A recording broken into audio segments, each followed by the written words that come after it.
Hey y'all, this is AL Thick Madame, and this is the recap review for The Chi. So y'all,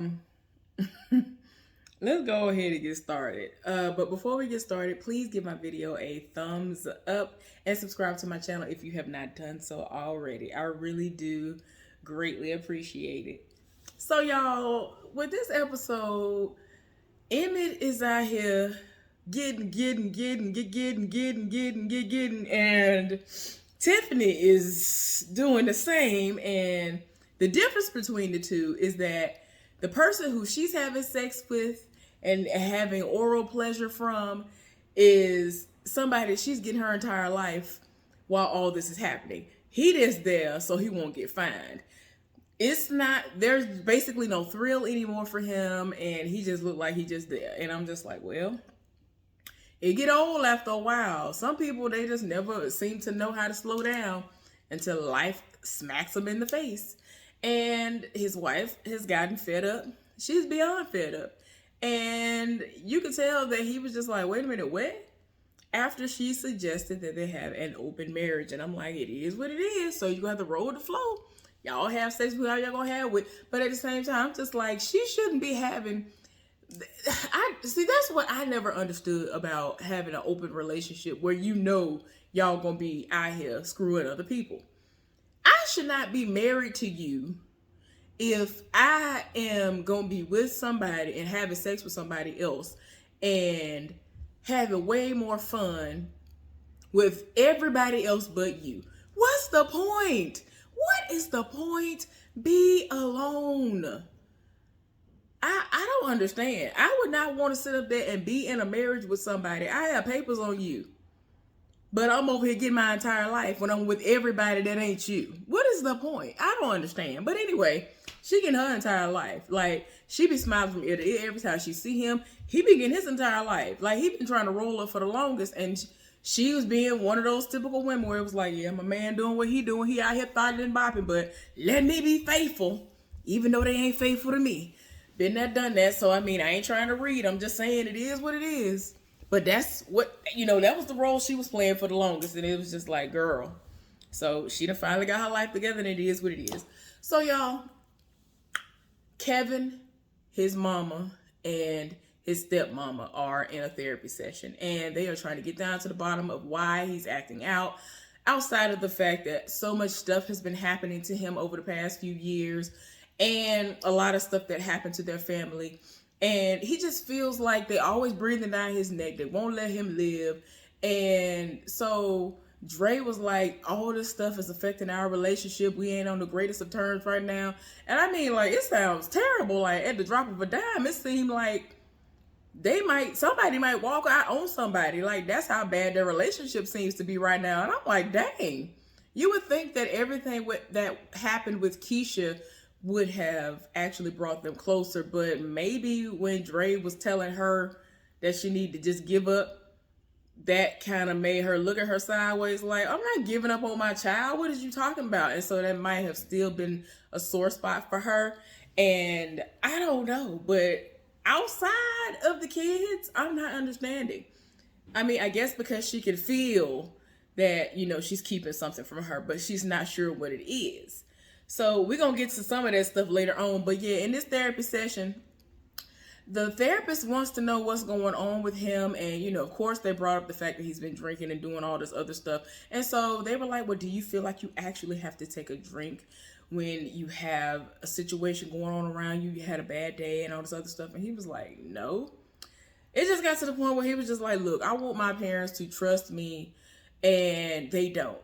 And so she brought up something, and so she was like, well, if you were able to have more freedom, would you actually, still keep up with your schoolwork and do everything you're supposed to do and all that? And he was like, yeah, I'm pretty sure I can do that. I think I can keep up.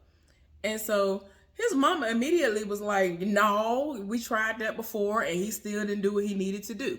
And so he was like, see, they don't trust me. See what I'm talking about?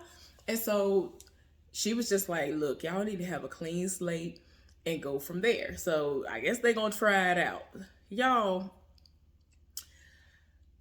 Doodah is up at the schoolhouse because Jacob got into trouble because of the situation that was broadcast all around the school. And y'all know he said F the police, and he discussed what happened to him and how they don't care about us, meaning black people. Well, Duda was like, well, I understand. And I would have said the exact same thing he said. And the conversation just continued to go left after that because they were, him and Gemma, they were both over there talking back to the principal and him. And they were just like, our voices need to be heard. We said what we said. Black Lives Matter. Ain't nobody got time because they don't care about us and all of that. And so, child, it's just a lot. And so after they went on by their business, the principal was like, well, whatever happened to, beating these kids and whooping them or whatever? And he was like, that stuff don't work no more. It is what it is. So the woman who is under the thumb of a pimp, they're walking, and he gives her some money and told her that she need to hurry up. So she went into a store with him being under the impression that she's going to buy some items or whatever. And she is, but Imani met her and told her to call her, gave her a burner phone and told her to call her. And so she was like, okay, I'm gonna be able to slip out at this time tonight, meet me here, whatever. This is what the woman is telling Imani, okay? And Imani is just really trying to help her get out of that situation because that dude is very abusive. He is a pimp. He doing the most. I ain't got time. So anyway, y'all, Keisha is at the house. She's meeting up with a young couple who seems like they might be ready to take in her baby. Well, they already have other kids that they have adopted and or foster. And she was just like, well, how many do y'all plan on adopting? And so the woman was like, well, we're hoping that yours will be the last one. But they're talking about, oh, there are all of our little angels. And, we want to be truthful with them and let them know where they came from and all that. But they don't just constantly throw it down their throat that they're adopted or foster kids and all this other stuff. Y'all, seemed like it was going well until they was about to leave. And so the daddy was like, you've already done the Christian thing. And so she was like, what are you talking about? She was like, you already made the first step. You have, what did he say? He said something about how you have, made the decision to not kill the baby. And so she was like, that ain't got nothing to do with God. Like, oh my gosh. I was like, Lord have mercy. Y'all done went off. Y'all, they went back and forth basically. And I was like, yeah, Keisha is not finna get his baby to them. Like, they might seem nice, but the overly religious type of people, that ain't it. And I mean, like, people, like, for me, I'm not perfect. I do believe in God, but I am not like those people. People of all walks of life usually gravitate towards me because I'm not going to sit up there and try you and be like, oh, if you don't believe how I believe, then we can't be friends. I can't deal with you. Now, if you over here talking about Satan is your daddy and your best friend and all this other stuff, I ain't got time. Like, I would watch the TV show Lucifer. Lucifer on the TV show, he even has more sense than some of these people. Like, some people be doing the most in real life, like the absolute most. So, I mean, of course, there are people who I would definitely not want to have any dealings with, but it ain't got nothing to do with because of how they believe. If you want to be evil, like if you really clearly are evil, why would I want to be around that? That's not good energy, and I ain't here for it. So anyway, y'all, later on, she goes over to Emmett's spot, and her and Tiffany are actually friends, even though they used to share Emmett, and they're talking. And so Keisha tried to get in their business, and Emmett, he over there looking and lurking, and he was like, what y'all over here talking about? And so she was like, nothing. And I'm like, oh my gosh. So she was like, you know what, matter of fact, I need to talk to you about something. So she went to the back and was talking to him and was like, we gonna have to have some updated things that we're gonna have to discuss. We're gonna have to set some rules. And apparently, whoever the person is that he screwed, she wear the same exact perfume all day, every day. Must have been wearing it for her entire life or something. I don't know. But she straight up told him, you cannot be sleeping with her. And he was like, well, who told you I slept with her? And she was like, nobody. I just know her perfume from a mile away. I was just like, yeah, at least. So he was like, okay, well, I got a rule. You can't be with Dante no more, whatever the dude name is that Corey Hardick plays. So she was just like, you know what? I'll talk to you about this later on, because he really is like, yeah, you can't sleep with nobody. You can't sleep with him. Like, you want to say all that? Y'all, so anyway, Imani is at the point. She's at the location where she's supposed to meet the woman. She waiting. She never calls. She never show up. So disappointed, she leaves. Y'all, Gemma is at the school. And, you know, they're talking. Her and Kevin, they're talking. And they're trying to do a walkout. And he was like, well, I want to help, but I want to have my freedom. And so Gemma was like, oh, your freedom is more important than what we got going on. He was like, if I don't have my freedom, how will I ever be able to really help y'all? Like, so I'm like, I hear you, but you know how these people doing the most. Y'all, so Keisha done roll all the way up on Tabitha Brown's office. I don't forget if her name is Octavia or whatever, but whatever Tabitha Brown's name is on this show, she rolled up to her business. So wherever she works, she like has a whole host of people who work under her, and she does well for herself. So the receptionist, let her know that, she has someone waiting on her. And so while she's waiting, Keisha was like, well, how long have you worked for her? And so she was kind of confused why she was asking all these questions. And then she was like, what's your name? And then she told her, and then she kind of lit up. She was like, oh, okay, I know who you are.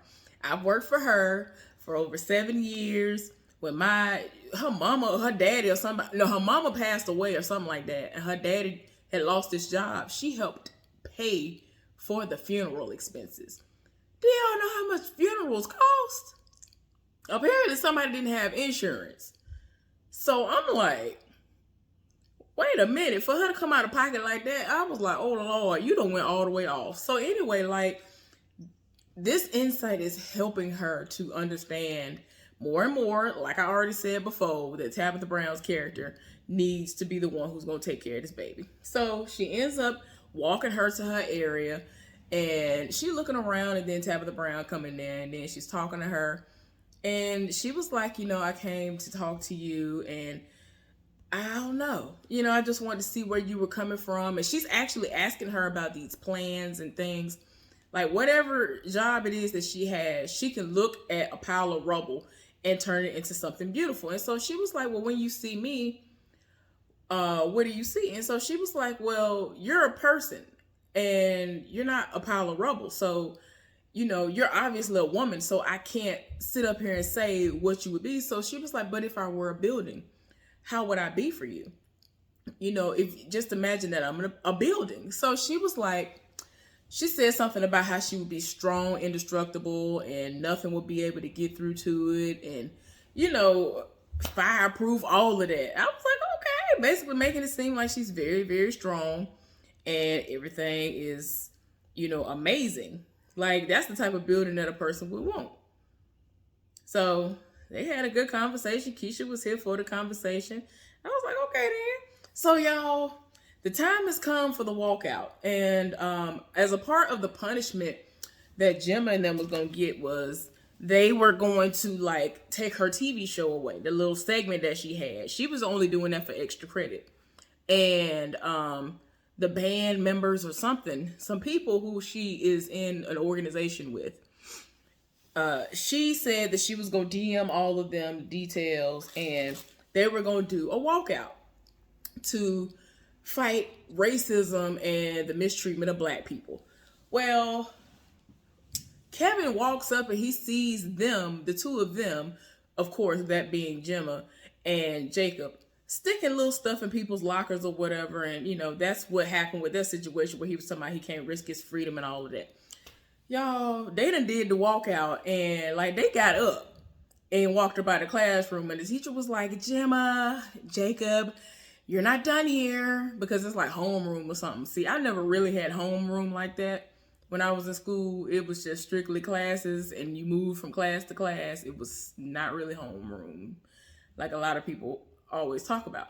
But anyway, it is what it is. So they left and they went off of the school premises. And so Jacob asked her, has she ever had a fish sandwich? She was like, no, I never heard of it.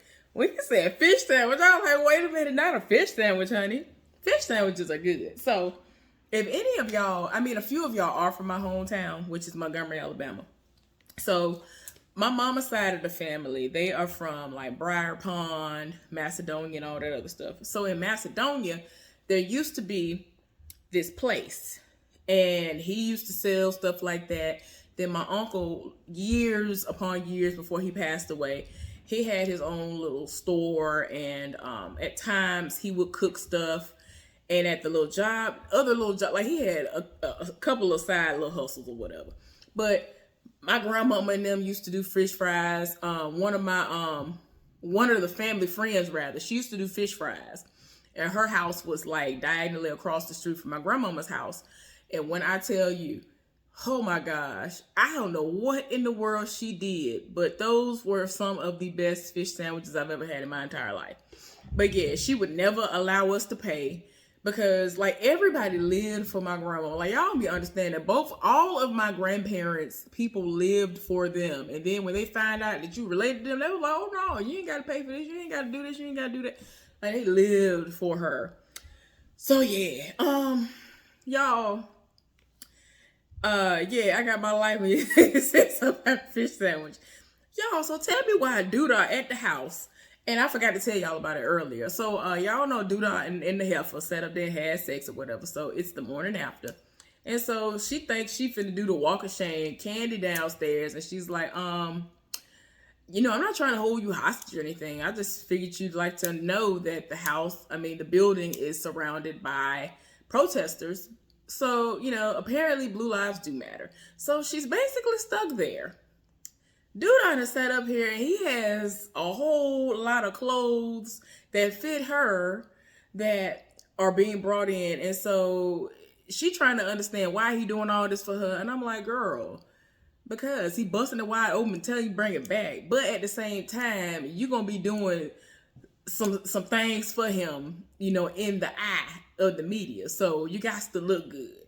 And something is coming up and he is like, you know, this is a good idea for you to present me. And so she's trying to figure out why when your wife do that. And he was like, I mean, that's cool and all, but coming from somebody else who is well respected in the community, you know, it is what it is. You know, if somebody is somebody's spouse, you already expect them to say nice things, even if they're trash. So yeah, he is very on point with that.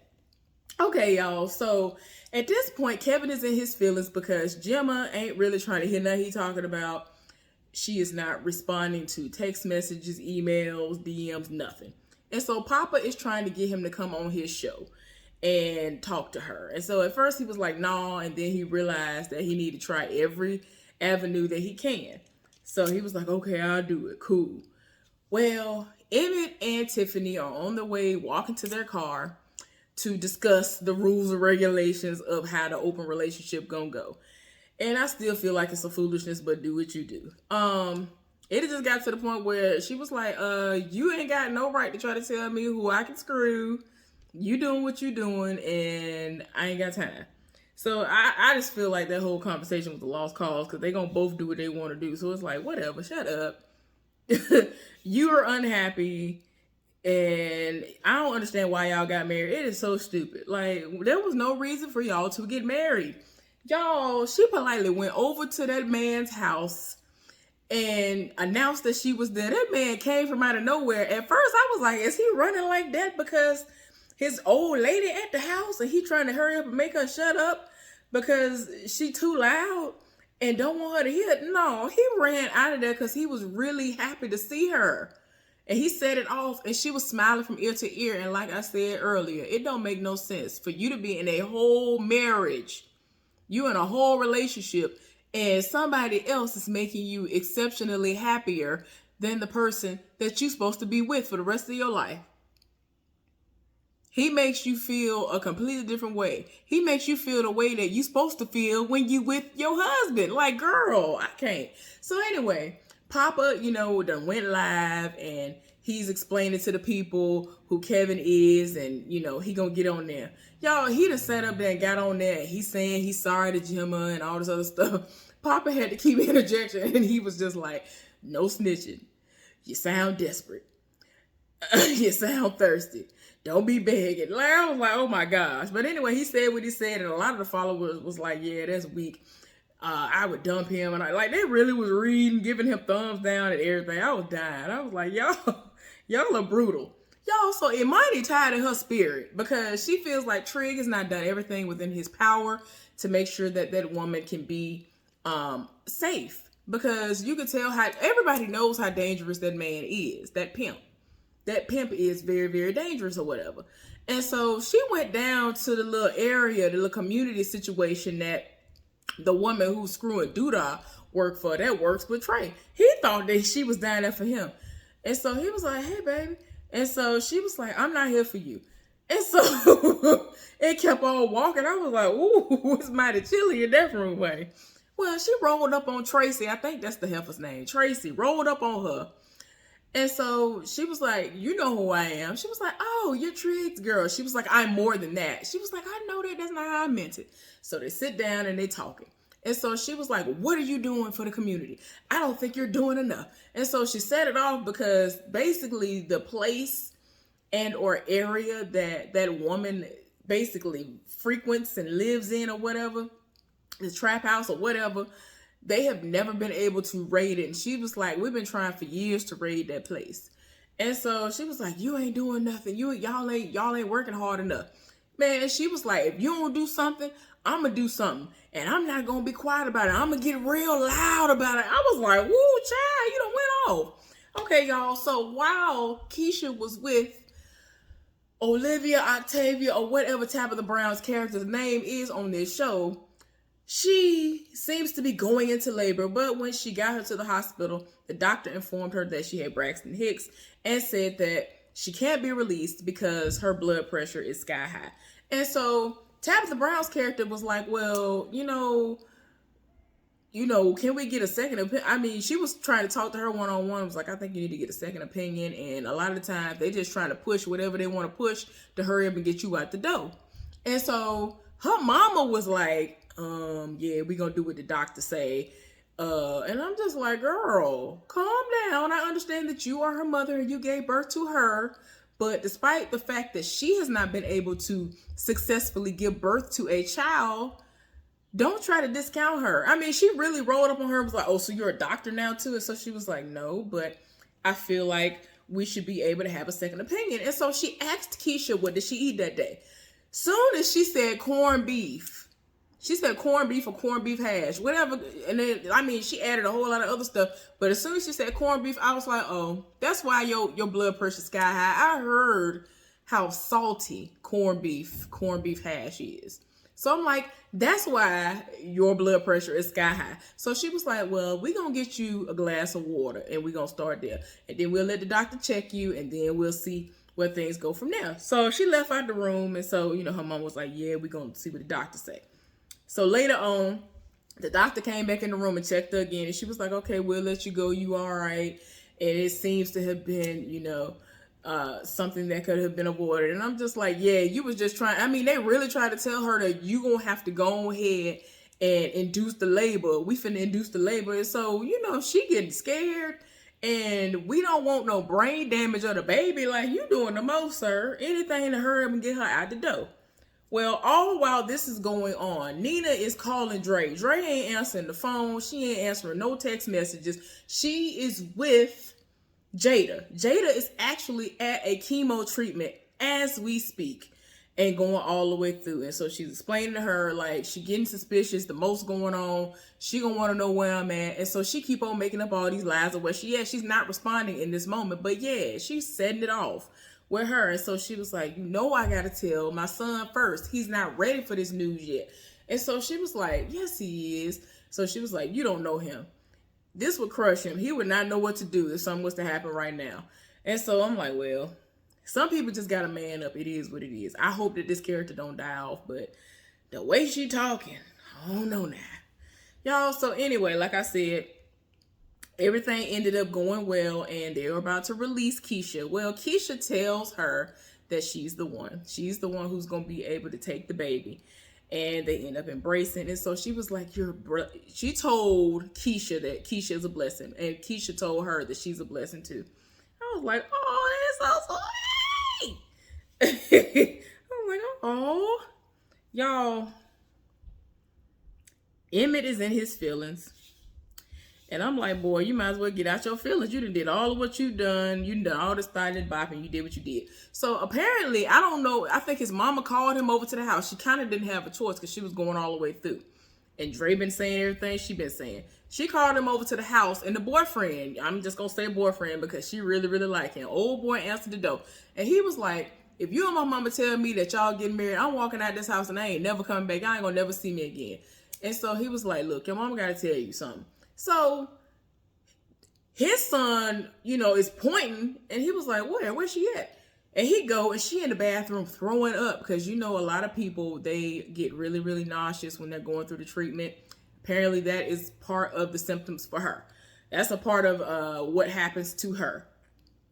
And so he like, don't tell me you got my mama pregnant. So all while she throwing up and trying to get her life together, she ends up having to tell him, no, I'm not pregnant. I have cancer. Well, he tore all the way down to the ground. I'm like, Lord, this is a lot. Well, Gemma and Jacob are out and about still, and it starts going down. They done been out. It's literally nighttime now. And so she done tried the fish sandwich. She liked what she done tasted. And so he sees that she has an eyelash, like right here. He was like, oh man, you got an eyelash. Let me get that for you. So he get it off of her. And so she looked at his hand and was like, well, I got to blow it off. I got to make a wish. So she blew it off, made a wish. And he was like, well, what did you wish for? And she was like, I can't tell you that. We'll see if it came true. So she reaches in and pulls him close and kisses him. And so she was like, well, did you like that or whatever? And he was like, well, she was like, well, did I guess right?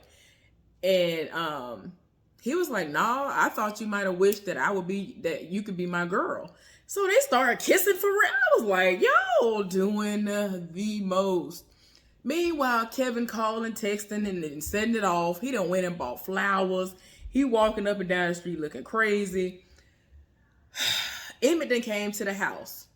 And, he went to get his son from her house. And so he came in the house. He put the son in the room.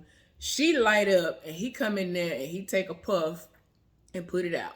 And so she was like, what's wrong? And he was like, how you always know when something wrong with me? And so she was like, because we had that connection. We got that deep connection. And I was like, girl, bye. So like, he really is so like stirred up by the news that he just kind of started crying into his hands. Like she had to walk up to him and sit in his lap. I was like, what's wrong? So I guess eventually he's going to tell her, y'all trigged and came home. And Monty is in the kitchen waiting on him, trying to figure out what's going on. And so he asked her as he's pulling out the phone that she gave her, excuse me. I'm just going to keep saying him, her, and everything else. The phone that Imani gave the woman, he pulled it out and was like, did you give this phone to her? And so she was like, yes. And so she was like, where is she? Well, they ended up finding her body somewhere. Imani is done. Imani is so done. She walked out of the room crying, distraught. She tired because she tried to get her out. She tried to get Trig to set it off a time or two before this, and now that girl dead. And so it's like, really, we really could have saved her. I really feel like we could have saved her. So she in her feelings, y'all. This was a heavy episode. Everybody and their mama literally is going through. Anyway, hopefully y'all enjoyed the recap review of The Chi. Again, please thumbs up this video and subscribe to my channel if you have not done so already. All right, y'all. I am about to get on up out of here. Y'all have a good day, and I will see y'all later.